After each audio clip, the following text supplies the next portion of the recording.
එයා ඉන්දියන් ගුවන් සේවයට අයත් බොයින් 787 කියන මේ ගුවන් යාන අනතුර පිළිබඳව වීඩියෝ එකක් කරන්න කියලා අපට කමෙන්ට්ස් වලින් බොහොම දෙනෙක් ඉල්ලීමක් කරලා තිබුණා. ඉතින් මේකට අවශ්‍ය කරන අලුත්ම තොරතුරු ලැබෙන තුරු හිටියා. දැන් අපිට ඒ අලුත්ම තොරතුරු ලැබිලා තියෙනවා. ඒක නිසා මම අදහස් කළා මේ පිළිබඳව වීඩියෝ එකක් කරන්න. මේ පිළිබඳව මේ අනතුර පිළිබඳව බොහෝම දෙනෙක් දැන් මේ විස්තර දන්නවා. මේ ලෝක ගුවන් ඉතිහාසයට ඉමහත් ඛේද වාචකයක් ඇති කරමින් බිහිසුණු අනතුරක් විදිහට මේක හඳුන්වන්න පුළුවන්. මේ යානේ මගින් කාර්ය මණ්ඩලය සමග 242ක් ගමන් කරලා තියෙනවා. මේකෙන් 241ක් මරණයටපත් වෙනවා. එක පුද්ගලෙක් තමයි බේරෙන්නේ. මේක ඉතින් හරිම ආශ්චර්යයක්. මේ බේරෙන පුද්ගලයා කුමාර් රමේෂ්. මොහු පාඩි වෙලා ගිහින් තියෙන්නේ හදිසි පිටවීමේ දොරටුව ළඟ තියෙන 11A කියන ආසනයේ. මොහුගේ මේ බේරීම බොහොම මේ ආශ්චර්යමත් දෙයක්. මොහු කොහොමද බේරුනේ කියන එක. මොහුට සිහි නැතිවීමක් තිබිලා තියෙනවා. මේ ප්ලේන් එක කඩාගෙන වැටෙන්නේ මේ ගුවන් තොටුපොළ ළඟ තියෙන BJ වෛද්‍ය විද්‍යාල නේවාසිකාකාර ගොඩනැගිල්ලට. මේ ප්ලේන් එක වැටෙනවත් එක්කම මේ පුද්ගලයාට මේ බේරුණ පුද්ගලයාට සිහිය එනවා. සිහිය ආවට පස්සේ මෙයා බලනවා. බලනකොට මෙයාට දකින්න ලැබෙන පොඩි අවකාශයක්. ඒකෙන් මෙයා එළියට ගිහිල්ලා හොඳට ඇවිදගෙන එළියට යනවා. මොහු බහැලා එළියට ඇවිදගෙන යනවත් එක්කම යානය ගිනි අරන් යානේ පුපුරන් පිපිරුවා. ඉතින් මේ අවස්ථාවේ තවත් අයට මේ විදිහට සිහිය නැතුව ඉන්න ඇති. නමුත් ඒගොල්ලන්ට ඉතින් සිහිය ආවේ නැහැ. සමහර විට සිහිය ආවනම් ඒ අයටත් මේ විදිහට අඩු ගානේ කීප දෙනෙකුට හරි ගැලවෙන්න තිබුණා. දැන් මෙතනදී සමහරු මත ප්‍රකාශ කරලා තියෙනවා මේකේ මෙයාව එළියට විසි වුණාද? හදිසි පිටවීමේ දොරටුව ළඟනේ මෙයාගේ සීට් එක තිබුණේ. මෙයාව එළියට විසි වුණාද? එහෙම නැත්නම් මේ දොරටුව කැඩිලා ගියාද? මෙයා එහෙම නැත්නම් මේකෙන් හදිසි පිටවීමේ දොරටුවෙන් එළියට පැන්නද? නමුත් ඒක අවසානයේදී මෙයා සාකච්ඡාවේදී ඉතා පැහැදිලිවම කියනවා මේ යානය වැටුණාට පස්සේ මෙයා තිබුණ අවකාශයකින් එළියට හොඳට ඇවිදගෙන ගිය බව. මෙයාටත් හිතා ගන්න බෑ මම කොහොමද බේරුනේ කියන එක. මේක ලොකු ආශ්චර්යයක් විදිහට තමයි ඔහුත් දකින්නේ. මේක ආශ්චර්යයක් විදිහට.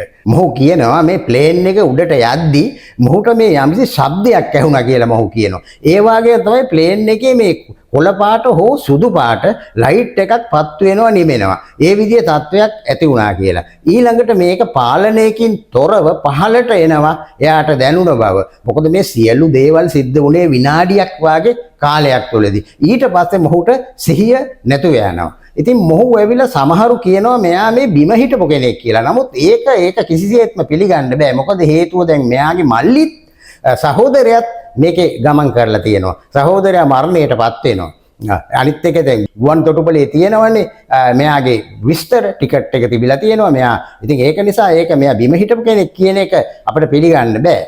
මොහු ගමන් කළ මේ ආසනයේ අංකය 11A. මේ ආසනයේ තිබුණේ මෙයා හදිසි පිටවීමේ දොරටුව ළඟ.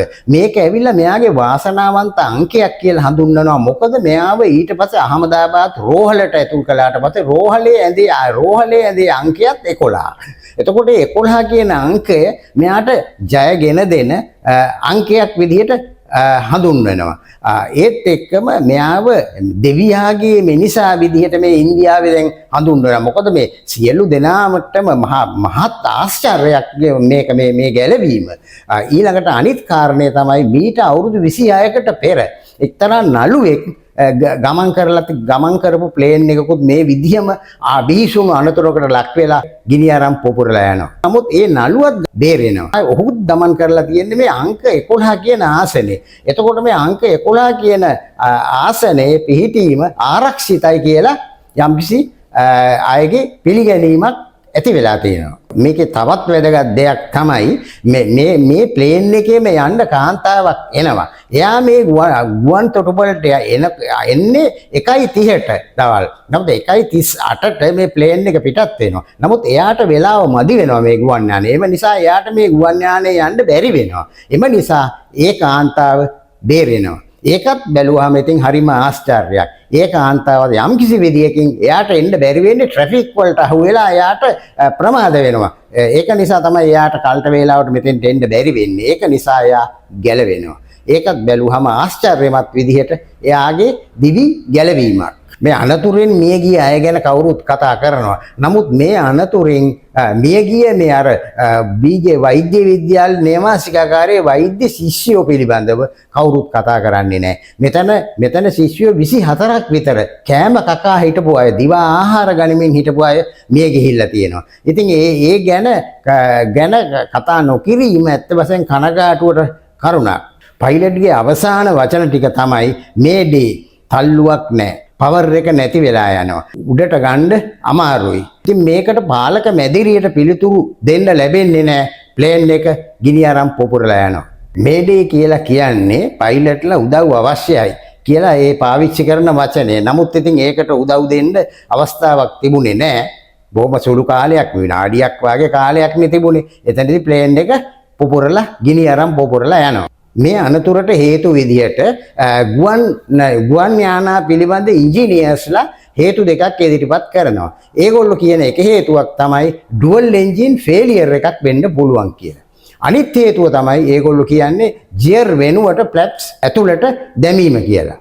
දැන් මේකේ මේ ඉංජිනේර්ස්ලා කියන එක හේතුවක් නෙමෙයි ඩුවල් එන්ජින් ෆේලියර් එකක් වුණා කියලා. දැන් ඩුවල් එන්ජින් ෆේලියර් එකක් වුණා නම් ඒගොල්ලෝ ඉදිරිපත් කරන කරුණු තමයි මේ පයිලට්ගේ අවසාන වචනේ. ඒ අවසාන වචනේදී පයිලට් කියලා තියෙනවානේ මේ උඩට ගන්න බෑ පවර් එක නැතුව යනවා කියලා තියෙනවා. එතකොට අනිත් එක තමයි මේකේ රැට් එක එළියට එන්නේ එන්ජින් දෝෂයක් ඇති වුණාම. ඒක පවර් එක දෙන්න තමයි රැට් එක එළියට එන්නේ. මේ අනතුරින් දිවි ගලවගත්ත මේ රමේෂ් කියලා තියෙනවානේ එයාට ශබ්දයක් ඇහුණා කියලා. එයාට මේ ඇහිලා තියෙන්නේ මේ රැට් එකේ ශබ්දය තමයි එයාට ඇහිලා තියෙන්නේ. එතකොට ඒකෙනුත් පෙන්නුම් වෙනවා මෙතන යම්කිසි එන්ජින් දෝෂයක් වුණා කියන එක. නමුත් ඒ වුණාට දැන් මේකේ එන්ජින් දෙකක් තියෙනවා. එකක් අක්‍රිය වුණොත් මේව හදලා තියෙන අනිත් එන්ජිම ක්‍රියාත්මක වෙනවා. ඒක නිසා ඉතින් බොහෝම තාම කලාතුරකින් තමයි මේ එන්ජින් දෙකම අක්‍රිය වෙන්නේ. ඉතින් මෙතනදී දැන් මේ ඉංජිනේර්ස්ලා මේ ඉදිරිපත් කරන කරුණු අනුව බලනකොට අපිට හේතු ඒගොල්ලෝ පෙන්නුවට මෙතන මේ ඩුවල් එන්ජින් දෝෂයක් වුණා කියලා කිව්වට ඒක උනේ කොහොමද කියන එක පෙන්වන්න කරුණු නැහැ. මොකද කුරුල්ලෝ ගිය බවක් පේන්නේත් නැහැ. එතකොට අනිත් එක දුන් දැමීමක් සිද්ධ වෙලත් නැහැ. අනිත් එක මේක ඉහළට නගනකොට බොහොම ලස්සනට දැන් මේ විනාඩිය තුලදී උනත් ඒක ඉහළට නගනකොට හොඳට ඉහළට ගිහින් තියෙනවා. ඒක නිසා මේක උනේ කොහොමද කියන එකට හේතු පැහැදිලි නැහැ. මේකට දෙවෙනි හේතුව වශයෙන් මේගොල්ලෝ පෙන්නලා දෙන්නේ පයිලට්ට වැරදීමකින් ජියර් වෙනුවට ෆ්ලැප්ස් ඇතුළට දැමීම. ජියර් එකෙන් කරන්නේ මේ රෝද ඇකිලීමක්. දැන් මේ රෝද ඇකිලීමක් කරන්නේ අඩි 35කට වැඩිය ඉහළට ගියාට පස්සේ. ඒක මොකද රෝද අකුලන්නේ නැතුව ප්ලේන් එකකට ඉහළ ආකාශයේ යන්න බෑ. ඉතින් දැන් මේක අඩි 400ක් ගිහිල්ලත් රෝද ඇකිලීමක් වෙලා තිබිලා නැහැ. එතකොට මේකත් පැහැදිලිව මේ අනතුරට බලපෑපු ප්‍රධාන හේතුවක් විදිහට මේ ගුවන් ඉංජිනේරුවරු පෙන්නලා දීලා තියෙනවා. මේ අනතුර සිද්ධ වෙලා පැය 24කින් බ්ලැක් බොක්ස් එක හොයාගෙන තියෙනවා. ඒ කියන්නේ කළු පෙට්ටිය. මේකේ තමයි මේ සියලු කරුණු කාරණා ඇතුළත් වෙන්නේ. ඒ ගැන දැන් ඒගොල්ලෝ පරීක්ෂණ කරගෙන යනවා. ඒ අනුව තමයි අපිට මේක හරියටම මේ අනතුරට හේතු පිළිබඳව කරුණු කාරණා අනාවරණය වෙන්නේ. මේ අනතුර සිද්ධ වෙන්න පැය 2කට පෙර මේ ප්ලේන් එකේම දිල්ලියේ ඉඳලා අහමදාබාද් දක්වා ගමන් කරපු පුද්ගලයෙක් මේ ප්ලේන් එක පිළිබඳව අමුතු කතාවක් කියනවා. මේ පුද්ගලයා කියනවා මේ ප්ලේන් එකේ AC වැඩ කරන්නේ නැහැ. ඊළඟට ටීවී ඇතුලේ තියෙන ඒවා වැඩ කරන්නේ නැහැ. කාර්ය මණ්ඩලයට දැනුම් දෙන්න විදිහක් ක්‍රමයක් නැහැ. ඊළඟට අනිත් එක කම්ප්‍රෙසර් ඒක ඔන් වෙනවා ඕෆ් වෙනවා ඔන් වෙනවා ඕෆ් වෙනවා. ඒ වාගේ රාශියක් මේකේ මේ අඩුපාඩු සහිත බව ඒ පුද්ගලයා පෙන්නලා දෙනවා. අනිත් එක ඔහු කියනවා මේ ප්ලේන් එකේ තටුවල ෆ්ලැප්ස් අමුතුයි කියලා. අනිත් එක ඔහු ලොකු කම්පාවකටපත් වෙලා ලොකු බියකටත්පත් වෙලා කියලා තියෙනවා මමත් ලොකු අනතුරකින් තමයි ගැලවුනේ කියලා ඔහු ප්‍රකාශ කරලා තියෙනවා. මේ පිළිබඳව දැන් මේ චෝදනා එල්ල වෙනවා මේ ගුවන් යානයේ නිෂ්පාදනය කරපු බොයින් ආයතනයටයි එයා ඉන්දියා ගුවන් සමාගමටයි. විශේෂයෙන් මේ බොයින් සමාගමට චෝදනා එල්ල වෙන්නේ ඒගොල්ලෝ මේ අඩු වියදමින් එක තැන් වලින් පාර්ට්ස් ගෙනල්ලා නිෂ්පාදනය කරන ගුවන් යාන. ඒ වගේ කිසි ප්‍රමිතියක් නැහැ කියලා. අනිත් ඒ තමයි ඒගොල්ලෝ කියනවා ගුවන් යානයේ පවතින කාලය පිළිබඳව බොරු ප්‍රකාශ නිකුත් කරන බව. ඉතින් ඒ වාගේ කිසිම මේගොල්ලන්ගේ ගුවන් යාන පිළිබඳව කිසිදු ප්‍රමිතියක් නැති බවට චෝදනා එල්ල වෙලා තියෙනවා. අනිත් එක තමයි එයා ඉන්දියා ගුවන් සමාගමට චෝදනා එල්ල වෙනවා ඒගොල්ලෝ හරියට මේවා මේන්ටේන් කරන්නේ නැහැ. කිසිම සැලකිල්ලක් නැහැ, අවධානයක් නැහැ. දැන් මීට පෙර වීඩියෝ එකකම පැහැදිලිව දකින්න තිබුණා මේ එයා ඉන්දියා ගුවන් යානයක යන අය පවන් ගගහ යනවා ඇතුලේ. මොකද AC කැඩිලා. ඉතින් අන්න ඒ වාගේ දේවල් පිළිබඳව මේ චෝදනාවන් දැන් එල්ල වෙලා තියෙනවා. දැන් අනිත් කාරණය තමයි මේ ප්ලේන් එකේ කමාන්ඩර් කෙනෙක් හිටියේ නැහැ කියන එකට යම්කිසි චෝදනාවක් ඇවිල්ලා තියෙනවා. අනිත් චෝදනාව තමයි මේ මියගිය අයගේ ඥාතීන් එල්ල කරන චෝදනාවක් තමයි මේ එයා ඉන්දියා සමාගම මේ ප්ලේන් එක චෙක් කිරීමක් කරලා නැහැ. ගමන පිටත් වෙන්න පෙර චෙක් කිරීමක් කළේ නැති බවට චෝදනා කරලා මේ අනතුරට මේ එයා ඉන්දියා සමාගම වගකිය යුතුයි කියන එක පැහැදිලිව මේ ඥාතීන් ප්‍රකාශ කරලා තියෙනවා. මේ එයා ඉන්දියා ගුවන් සමාගමේ අයිතිය තියෙන්නේ මේ ටාටා සමාගමට.